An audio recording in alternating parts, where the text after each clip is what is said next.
اعوذ باللہ من الشیطان الرجیم، بسم اللہ الرحمن الرحیم۔ اللہ تعالیٰ کی تعریف کے ساتھ میں شکر ادا کروں گی اللہ کا کہ آج ہمارا 18واں روزہ ہے، اور آج ہم دیکھتے ہیں کہ آج ہم نے اپنے لیے کیا رہنمائی لینی ہے۔ تسبیحات اور ذکر کی جہاں بات آتی ہے تو اس کے لیے نبی صلی اللہ علیہ وآلہ وسلم نے فرمایا کہ اس کو پڑھنے والے شخص کے لیے آسمان کے دروازے کھول دیے جاتے ہیں۔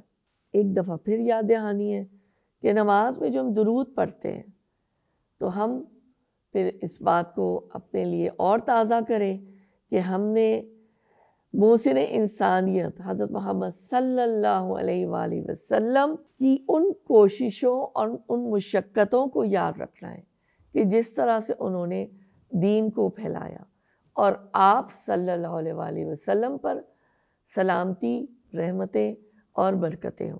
تو ہم نے انشاءاللہ اپنی مقدور بھر کوشش، اپنی استطاعت، اپنی صلاحیتوں کے لحاظ سے اس دین کو پھیلانے کی کوششیں کرنی ہے۔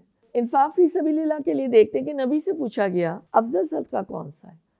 آپ نے فرمایا جو کسی محتاج کو خفیہ طور پر دیا جائے اور تنگ دست آدمی کے خون پسینے کی کمائی کا صدقہ ہو۔ یہ مسند احمد کی 265/5 نمبر کی حدیث ہے۔ آج کیا کریں؟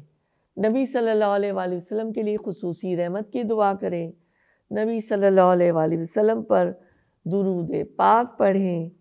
یہ وہ عمل ہے جس میں اللہ اور ان کے فرشتے بھی شریک ہوتے ہیں۔